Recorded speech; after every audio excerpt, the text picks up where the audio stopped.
2020 was a wild year. One so wild, I honestly have forgotten a lot of it. And in the world of Kanye media, that statement rings true. I think people tend to forget since the year before and the year after were both album rollout years for Kanye, but in the middle of that, 2020 low-key had more stuff going on. The pandemic era of Kanye activity was wild, and is basically the foundation for where we've ended up now. But enough explaining. This story starts on the 4th of July in 2020, but also technically in 2015. At the VMAs, Kanye would receive his Video Vanguard Lifetime Achievement Award and use his speech to announce boldly that he would be running for president in 2020. Over the next 5 years, we would every now and then see a reference to it, either in a song or through an interview, but for the most part, it seemed that Kanye had largely let it go and moved on. July 4th, 2020, just a week after West Day Ever, video about that coming soon, Kanye West announces that he will be running for president. Fast forwarding over the next couple of weeks, as they aren't super relevant, we got more tweets about voting and the election. On the 18th, he announced Donda for the first time, and the next day, all hell broke loose.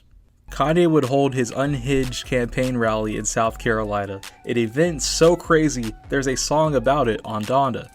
But yeah, to stay as far away from real politics as possible, I won't say much about this rally, besides the fact that it is a almost beautiful textbook definition of mental illness. It's very sad to watch, but also fascinating. If you weren't around for this era, I recommend you see it. After the rally fiasco, Ye took some time off, and by took time off, I mean go to Wyoming to work on Donda and spiral even more. Just 2 days later, we got what at the time was Kanye's biggest Twitter rant. Once again, to put it into perspective for the people who didn't see this live, this was like the modern day Kanye rants, but in an era where his music was still decent and he wasn't blatantly racist. He went off on everything: Kim Kardashian, Bill Cosby, Drake, Chris Jong-un. For 2 days, Kanye West's Twitter was the most popular drama series in America. But as he usually does, he would cool down, stop tweeting, and go back to not releasing the music he was making.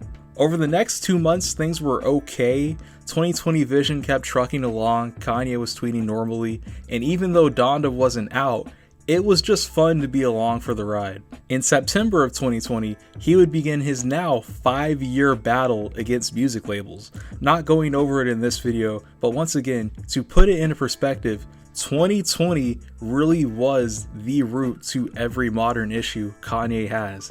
It ended his marriage, his music began to suffer, his opinions began to suffer. It's just really interesting to me, especially after seeing where we ended up. I feel like people don't analyze this specific era enough. Anyway, back to the timeline. This is when things actually starting. Some random NBC station in Kentucky released fake polling results as a test of their system, and in those fake results, Kanye West, a write-in candidate mind you, was third in the running.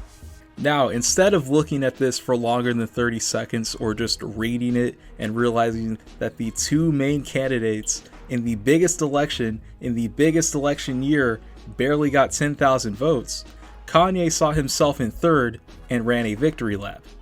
Get the West Wing ready? Ready. Huh? Get the West Wing ready. Hey, get the West Wing. 19%, 40,000 votes. Kentucky. Get the West Wing ready. Let's go. Let's go.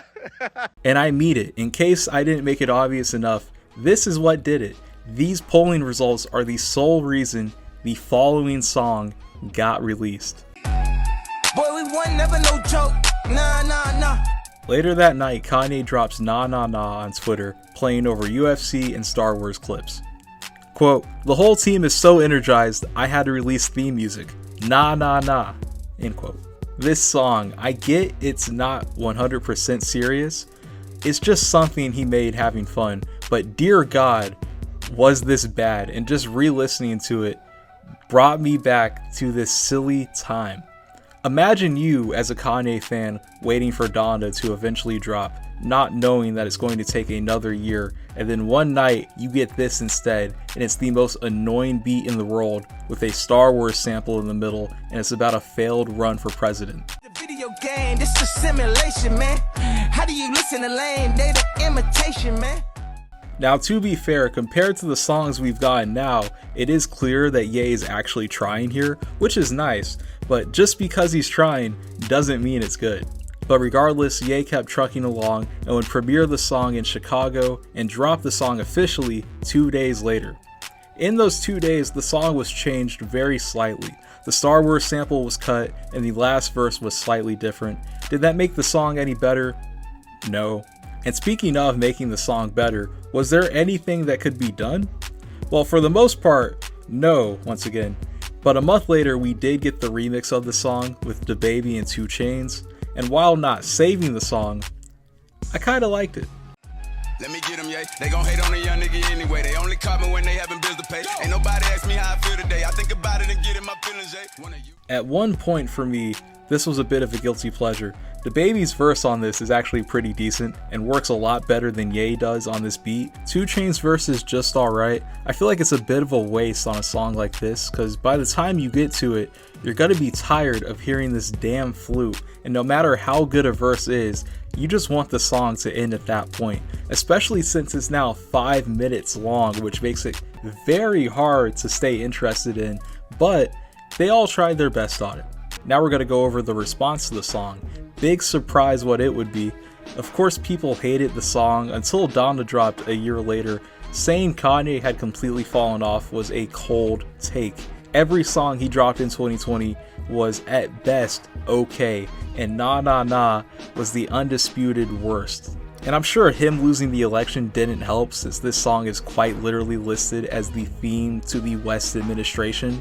So that, coupled with it just overall being a stain on his at the time decent legacy, meant that Nah had to go. Imagine trying to put someone onto Kanye in the midst of Donda's rollout, and that person decides to listen to his most recent song. Next time you text, can it wait?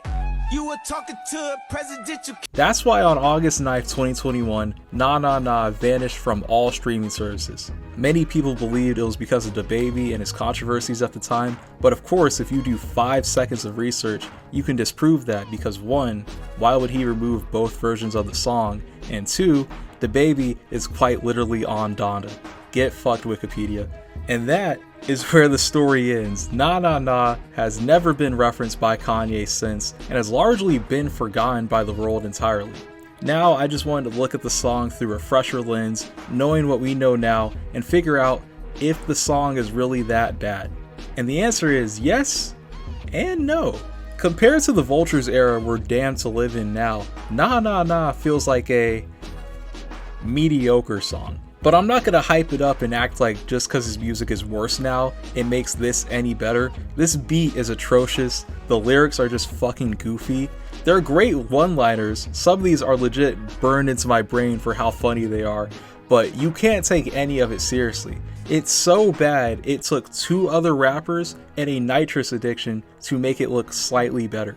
And that is a good place to end it. The Kanye presidential run, I feel, isn't discussed enough. Like, obviously he was going to lose, but what an insane use of free will to do that, lose, and then not really mind it is just so crazy to me. And then he quite literally came back a year later and everybody just treated it like nothing happened. The West Wing was not in fact ready. Or maybe it was us who weren't ready for it. Anyways guys, like, subscribe, stay clouded, and I'll see you later.